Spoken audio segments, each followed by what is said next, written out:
जय माता दी, जय मां ललितांबिका। कैसे हैं आप सभी? मैं उम्मीद करता हूं आप सभी स्वस्थ होंगे और आनंदित होंगे। भगवती जगदम्बा की कृपा आप और आपके संपूर्ण परिवार पर निरंतर बरस रही होगी।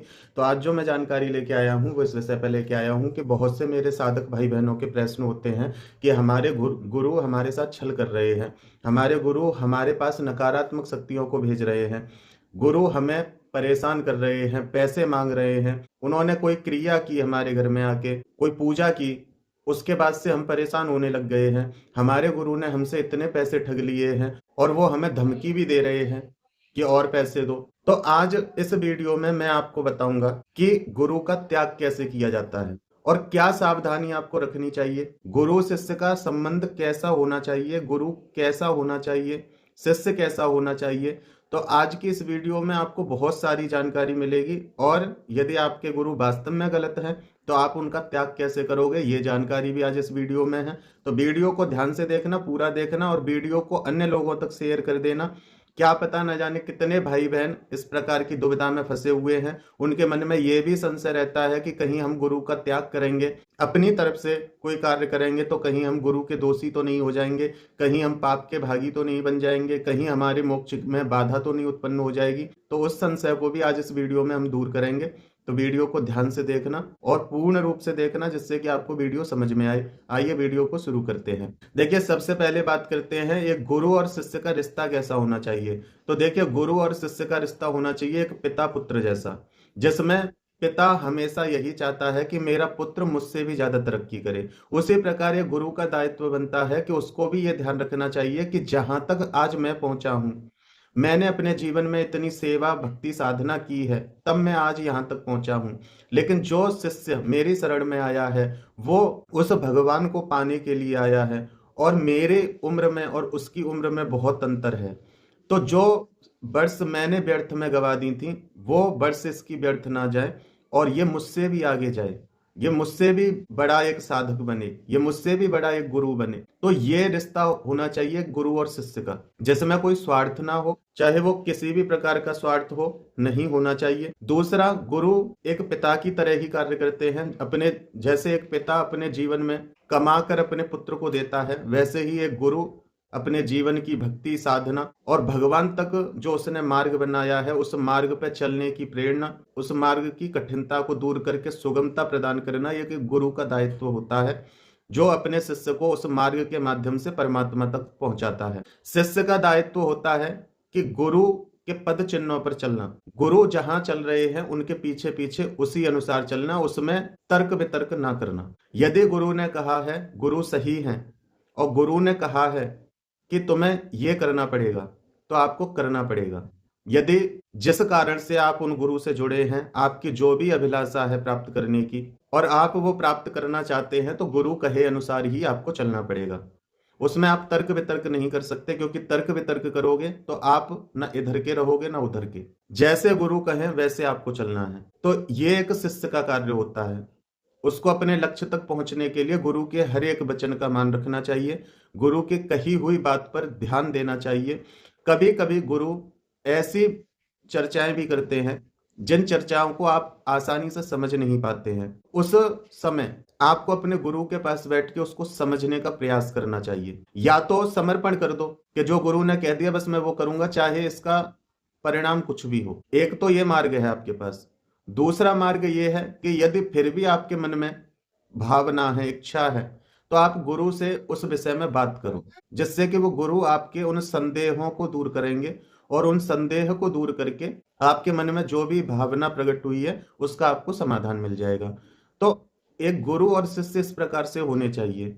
अब बात करते हैं कि आज के समय में कम से कम 70 से 80% गुरु ऐसे हैं जिन्होंने ना तो अभी किसी लक्ष्य को खुद प्राप्त किया है, ना उनको पूर्ण ज्ञान ही है और ना उनके मन में पूर्ण भक्ति ही है। केवल वो अपना एक स्कूल खोल के बैठे हैं, केवल वो अपना एक ऐसा आश्रम खोल के बैठे हैं जहां आप जाओ वहां चढ़ाओ, उससे उनकी आजीविका चलती है। ना तो उन्हें आपके जीवन से कोई मतलब है कि आपका जीवन व्यर्थ हो रहा है, आपको सही मार्गदर्शन देना चाहिए। ना उन्हें इस बात की कोई चिंता होती है कि आप कहां से ला रहे हो, कहां से दे रहे हो, अपने परिवार को आप कैसे संभाल रहे हो और अपने परिवार का जो लालन पालन आप करते हैं उसमें से आप पैसे जोड़कर उनको कैसे दे रहे हो, इन चीजों से उन्हें कोई मतलब नहीं होता। बस उन्होंने तय कर दिया कि तब हमारे यहाँ ये होगा तो तुम्हें दान देना है, तब हमारे यहाँ वो होगा तब तुम्हें दान देना है। तो देखिए वो गुरु मेरी दृष्टि में गुरु नहीं है, क्योंकि गुरु और शिष्य का रिश्ता केवल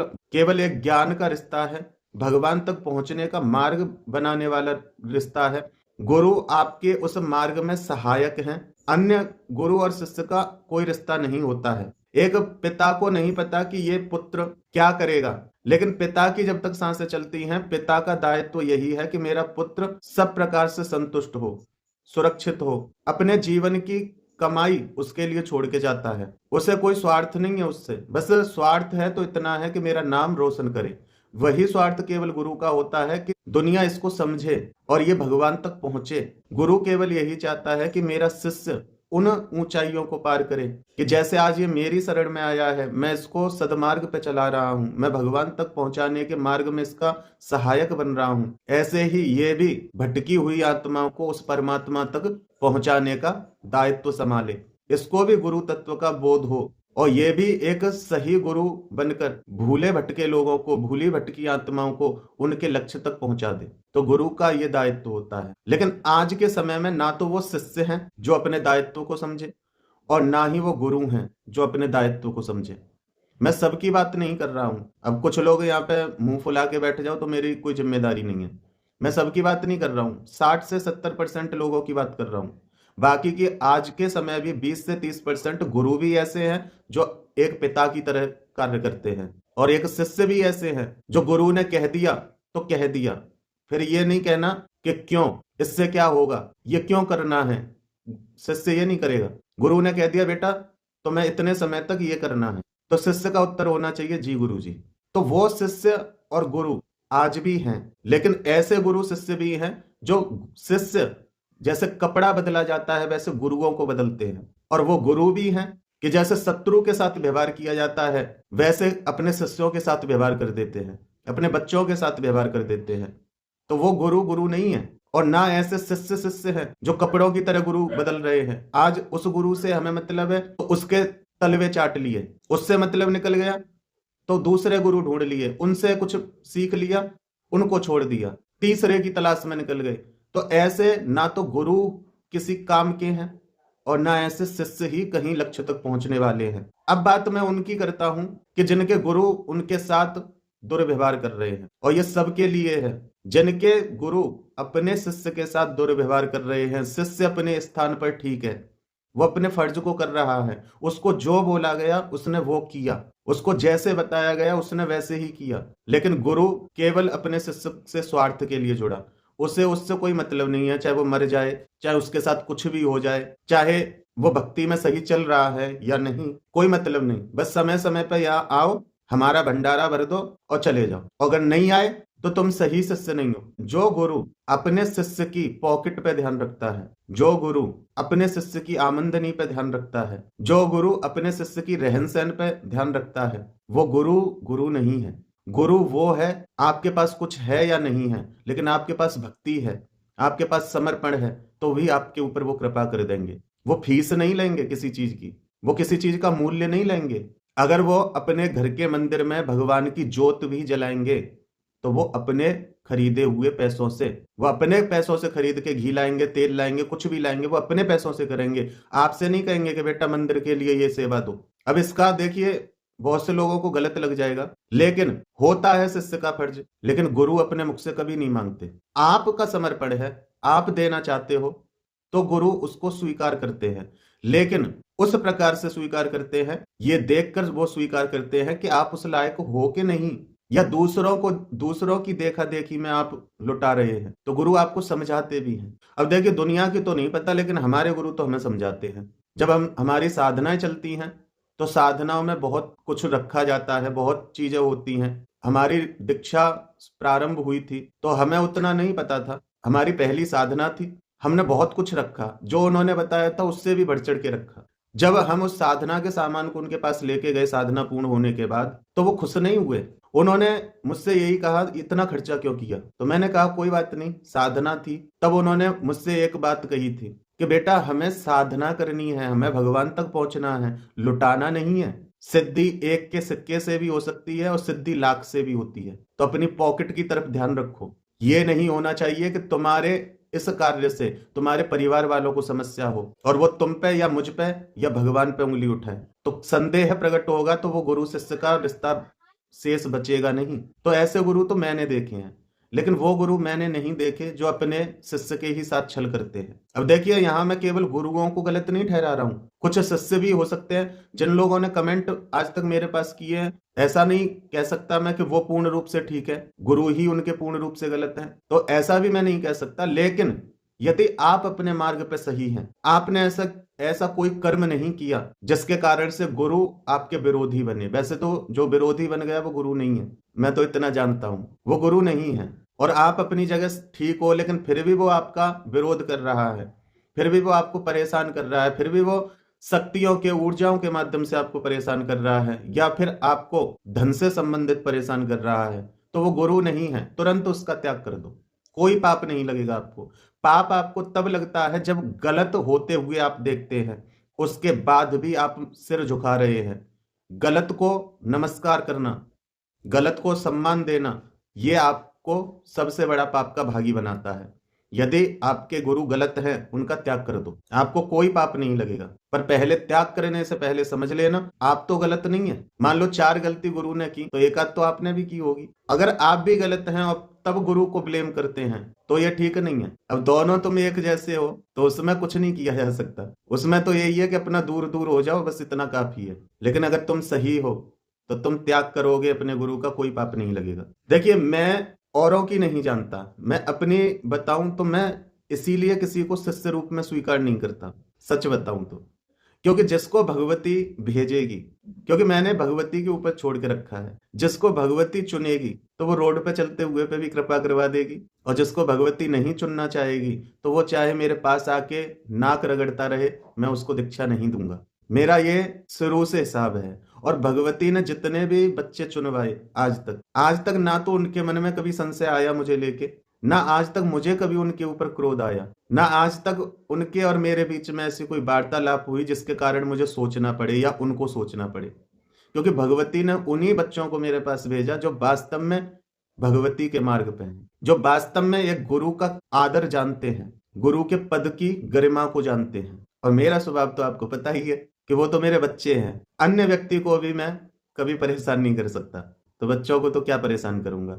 लेकिन भीड़ मुझे इकट्ठी करनी नहीं है, इसलिए ना तो मैं आपको नंबर देता हूं, ना मैं आपको कहीं किसी साइड का पता देता हूं कि आप मुझसे जुड़ो, क्योंकि मुझे भीड़ नहीं इकट्ठी करनी। ये मेरी बात को खत्म करते हैं, क्योंकि टॉपिक मेरा नहीं है, टॉपिक यहाँ अन्य लोगों का है। देखिए, स्पष्ट सी बात बताऊं, यदि किसी शिष्य के मन में अपने गुरु को लेकर संदेह प्रकट हो गया, चाहे वो किसी भी प्रकार का हो, चाहे उनकी बातों पे हो, चाहे उन्होंने कुछ कहा है उस बात पे हो। अब उन्होंने जो बोला है तो उन्होंने तो कुछ सोच समझ के बोला है, जरूरी नहीं कि आप उसको समझ पा रहे हैं। तो इसका मतलब ये तो नहीं कि गुरु गलत है। गुरु तो सही है, गुरु ने तो सही बात बोली, लेकिन आपकी वो समझ में नहीं आया और आपने अपने अज्ञान बस अपने गुरु के ऊपर तर्क कर दिए।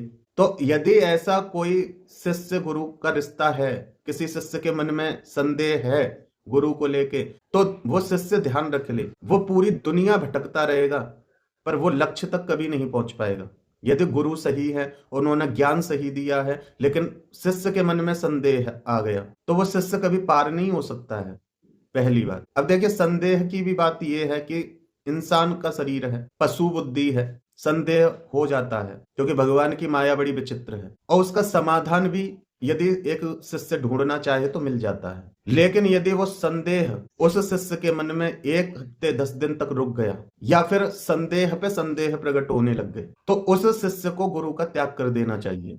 और यदि आपके संबंध ठीक हैं तो आप गुरु के पास जाके उनके द्वारा अपना त्याग करवा देना चाहिए। लड़ना है नहीं, झगड़ना है नहीं। गुरुदेव, आपके ऊपर मुझे कुछ संदेह प्रकट हुए हैं, आप मेरे उन संदेहों का समाधान कर दीजिए। तो गुरु कुछ ना कुछ करेंगे, उन संदेहों का समाधान करेंगे। और या फिर आप जाके स्पष्ट बोल दो, संदेह इतने बढ़ गए हैं कि अब उसका कोई समाधान नहीं है, तो स्पष्ट कह दो कि गुरुदेव मुझे मुक्त कर दीजिए, मुझे अपनी परंपरा से मुक्त कर दीजिए, और मैं भी आपको मन कर्म वचन से मुक्त करता हूं। तो एक समाधान तो ये है। अब दूसरा समाधान क्या है अब मान लो कोई सामने गुरु ऐसे मिल गए जो कि आपसे उनका कोई मतलब ही नहीं है, केवल वो आपको लूट रहे हैं, उल्टे सीधे प्रहार कर रहे हैं, गलत शक्तियों को भेज रहे हैं, तो उनका कैसे त्याग करना है? देखिए, आप अपने मंदिर के पास बैठ जाइए और एक घी का दीपक जला लीजिए और अपने इष्ट देव को प्रणाम करके अपने इष्ट से प्रार्थना करनी है कि हे प्रभु या हे माता, मैं इस मार्ग पे प्रसन्न नहीं हूं,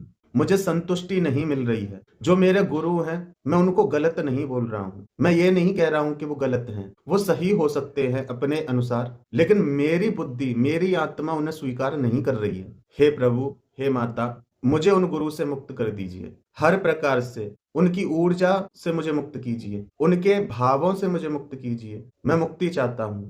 और आज से आप ही मेरी गुरु हैं, आप ही मेरी मार्गदर्शक हैं, आप ही मेरी माता हैं और आप ही मेरे पिता हैं। यदि भविष्य में आपको मेरी भक्ति अनुसार जो देना हो तो मुझे ऐसे गुरु की शरण देना जिनकी सेवा करके, जिनके पद चिन्हों पे चल के मैं आप तक पहुंच सकूं। इतनी प्रार्थना करने के बाद आप वहीं बैठ के कल्पना करो कि आप बैठे हो और जो आपके गुरु हैं, जिनसे आप दूर होना चाहते हैं, वो बैठे हैं। उन गुरु और आपके बीच में एक डोर है, इस प्रकार से एक डोर है। आप उस डोर को काट दीजिए, चाहे अदृश्य तलवार से काटो, चाहे अदृश्य कैंची से काटो, चाहे चाकू से काटो, या फिर ये कल्पना करो कि गुरु और मैं दोनों बैठे हैं, बीच में एक डोर है और मेरे इष्ट की रोशनी आ रही है और उस डोर को तोड़ रही है। और जब वो डोर टूट जाएगी तो बाकी जो डोर है, वो डोर से एक ऊर्जा निकलेगी, वो ऊर्जा आपको कवर कर लेगी,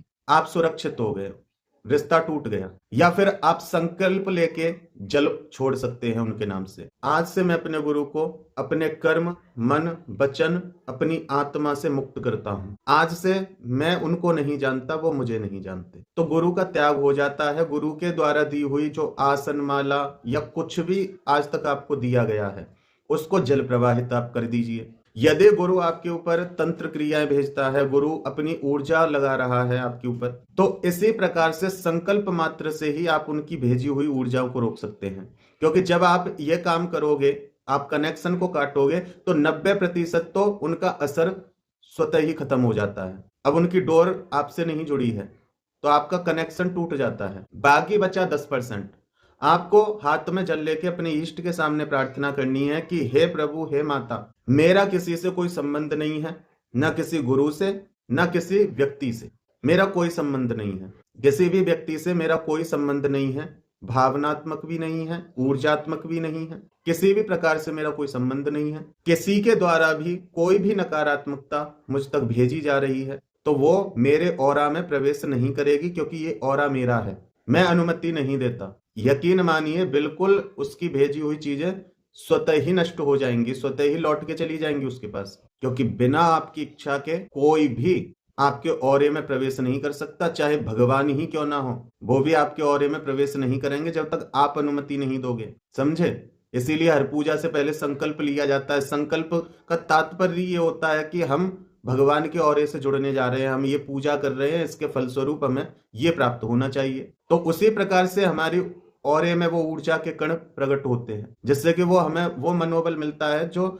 हमने जिस संकल्प को रख के पूजा की है उसको हम प्राप्त कर पाए। तो जब भगवान को हम अनुमति देते हैं कि प्रभु हम ये चाहते हैं, इसकी प्राप्ति के लिए हम ये पूजा कर रहे हैं, तभी तो भगवान कुछ करते हैं, तभी तो भगवान आपकी उन इच्छाओं को पूरी करते हैं। नहीं तो बिना संकल्प के क्यों नहीं पूरी करते? क्या उनको आपका दुख दिखाई नहीं देता? क्या आपकी परेशानी उनको दिखाई नहीं देती? सब कुछ देता है, लेकिन आपने उनको एंट्री नहीं दी है आपके औरे के अंदर इंटरफेयर करने के लिए, आपके औरे में हस्तक्षेप करने के लिए आपने उनको एंट्री नहीं दी है। लेकिन जब आप तन मन धन से समर्पित होके भगवान को पुकारते हो, बार बार उनको पुकारते हो, अपने औरे से कनेक्ट करते हो, तब जाके आपको बेनिफिट दिखाई देता है। तो उसी प्रकार से जब हम ये संकल्प लेते हैं तो कोई भी बाहरी नकारात्मकता, कोई भी किसी गुरु की कुदृष्टि हमारे ऊपर नहीं पड़ सकती, क्योंकि हमने अपने ऊर्जा में, हमने अपने औरे में किसी को एंट्री नहीं दी है। आधे से ज्यादा तो आप वैसे ही परेशान रहते हो, लोगों को अपने संकल्पों से जोड़ते रहते हो, ये भी मेरा है, वो भी मेरा है, उसने ये कर दिया, उसने वो कर दिया। तब आपको दुख होता है जब आप किसी से कोई इच्छा ही नहीं रखोगे, कोई संकल्प ही नहीं होगा आपका, तो वो आपसे ना जुड़ेगा, ना उसके दुख दर्द आपके ऊपर आएंगे। ये कार्य आपको करना है, कनेक्शन कट करो। दूसरा, प्रार्थना करके अपने ऊर्जा को, अपने ऑरा को लॉक कर लो। बिना मेरी अनुमति के कोई भी नकारात्मकता मेरे ऑरे में प्रवेश नहीं करेगी, चाहे वो किसी के द्वारा भेजी गई हो। मेरी और मेरी आत्मा की रक्षा, मेरे परिवार की रक्षा, मेरी खुद की रक्षा मेरे इष्ट की शक्ति कर रही है।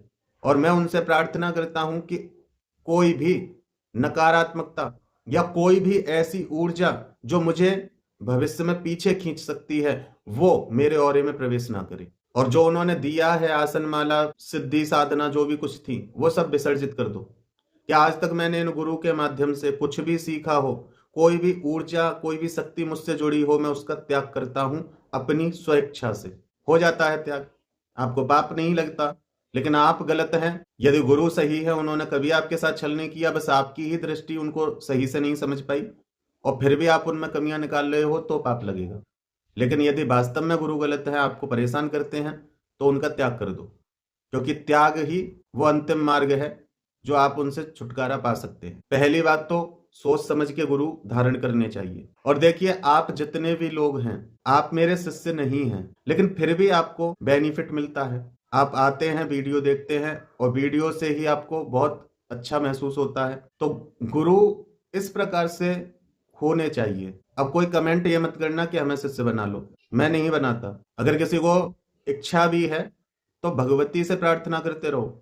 जिस दिन भगवती कृपा करेगी, जिस दिन भगवती सुन लेगी, और भगवती मेरी दृष्टि में भी ये डाल देगी कि कोई बच्चा है जिसको दीक्षा देनी है, तब सोचा जाएगा। अन्यथा कोई भी कमेंट में मुझे परेशान ना करे। यदि आपके साथ गलत हो रहा है, गुरु का त्याग कर दीजिए, क्योंकि जो आपका हित ही नहीं चाह रहा, वो किस बात का गुरु। कनेक्शन कट कीजिए, संकल्प से अपने ऑरे को लॉक कीजिए, रोज अपने इष्ट का जाप कीजिए, उन्हीं को गुरु मान के। भविष्य में यदि आपके लिए कोई सही गुरु होंगे, तो वो आपके इष्ट उन तक आपको पहुंचा देंगे, या उन गुरु को आपके दरवाजे पे आके खड़ा कर देंगे, और एक बार में ही देख के आपको ये लग जाएगा कि यही मुझे मार्ग तक पहुंचा सकते हैं। उनके लिए कभी कोई संदेह आपके मन में कभी प्रकट नहीं होगा। वो आपके गुरु हैं। ये सिद्धि, शक्ति, साधना, इनके चक्कर में आप हर किसी को गुरु धारण कर रहे हो, वो गुरु नहीं है। आज आपको अच्छा लग रहा है, वहां की भीड़ देख के, वहां का वातावरण देख के, वहां के चार लोगों की बातें सुन के आपको आज अच्छा लग सकता है। जरूरी नहीं कि कल भी आपकी दृष्टि यही रहेगी, क्योंकि आप खुद भटके हुए हो, और आज के समय पे आधे से ज्यादा गुरु भी भटके हुए हैं। तो सोच समझ के पहले करना चाहिए आपको। रोज अपने इष्ट का जाप करो, और कोई भी ऊर्जा हो आपके संकल्प मात्र से ही चलती है, आपकी मानसिक स्थिति से ही चलती है। मान लो मैंने किसी व्यक्ति से कह दिया कि तुम्हारे घर में प्रेतबाधा है, जबकि है नहीं उसके घर में। अब मैंने बोल दिया, और उस व्यक्ति का पूर्ण विश्वास है मेरे ऊपर, वो मन से मेरी हर बात को मानता है, उसके मन में छप जाती है मेरी बात, तो ये बात भी छप जाएगी। और जब ये बात छप जाएगी, और बार बार वो उसी चीज का चिंतन करेगा कि मेरे घर में उन्होंने ये बताया था, मेरे घर में ये परेशानी बताई थी, तो व्यक्ति की ऊर्जा उसके सामने नकारात्मकता को प्रकट कर देगी। तो इसलिए जब तक आपका मन दृढ़ ना हो, मन मजबूत ना हो, तब तक ये गुरु शिष्य बनाने की ये परंपरा मत करो। जब आपको पूर्ण तसल्ली हो, तन मन धन से आप समर्पित होने के लिए तत्पर हो, तब ही किसी गुरु या किसी इष्ट के पीछे ऐसे पड़ जाओ हाथ धो के कि या तो इस पार या उस पार। अब तीसरा नहीं कोई चाहिए, अब तीसरा कोई चाहिए नहीं।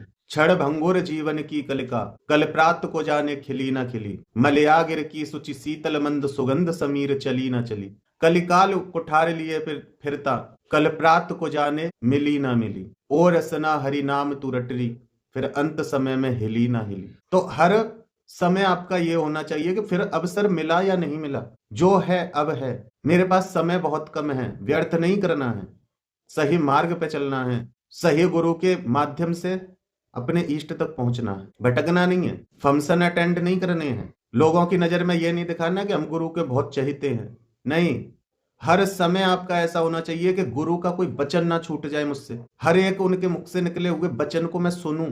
क्या पता किस वचन से मेरा जीवन धन्य हो जाए, क्या पता किस उनके वचन से मुझे मेरे इष्ट तक पहुंचने का मार्ग मिल जाए, मेरे इष्ट तक मैं कैसे पहुंचूं, क्या पता मुझे आगे समय मिलेगा नहीं मिलेगा। हर समय हर पल अपने इष्ट की निरंतर याद हो, अपने गुरु के वचनों का मान हो। ये परंपरा तो मैंने देखी है, या फिर हमारे शास्त्रों में पुराणों के माध्यम से यही देखा गया है। लेकिन जो आजकल चल रहा है, वो मेरी समझ में नहीं आ रहा है। सिद्धियां ट्रांसफर हो रही हैं, पैसे मांगे जा रहे हैं शिष्यों से, या फिर गुरु अपनी जगह सही है तो शिष्य अपने फर्ज को नहीं करते पूरा, फिर उंगली गुरु पे उठा देते हैं। तो देखिए ये दोनों ही तरफ से गलती है लोगों की। लेकिन आप सही हैं और फिर आपके साथ गलत हो रहा है तो तुरंत त्याग कर दो, कोई पाप नहीं लगेगा। तो मैं उम्मीद करता हूं कि आप समझ गए होंगे मैं क्या कहना चाहता हूं। वीडियो को ज्यादा से ज्यादा लोगों तक शेयर कर देना, जिससे कि कुछ लोग डर की वजह से कि हमें कोई पाप तो नहीं लगेगा इसलिए भी मजबूरी में फंसे पड़े हैं, वो भी इस वीडियो को सुने और समझें कि गलत उनका त्याग करना नहीं है। आपको उनकी सारी चीजें पता है, आपको पता है कि ये गलत है, फिर भी आप झुक रहे हो, वो सबसे बड़ा पाप है। तो फिर मिलते हैं एक अगली वीडियो में एक नई जानकारी के साथ। तब तक अपना और अपने परिवार का ध्यान रखें, भगवान की भक्ति करें, निरंतर भक्ति पथ पर आगे बढ़ते रहें। जय माता दी, जय मां ललितांबिका।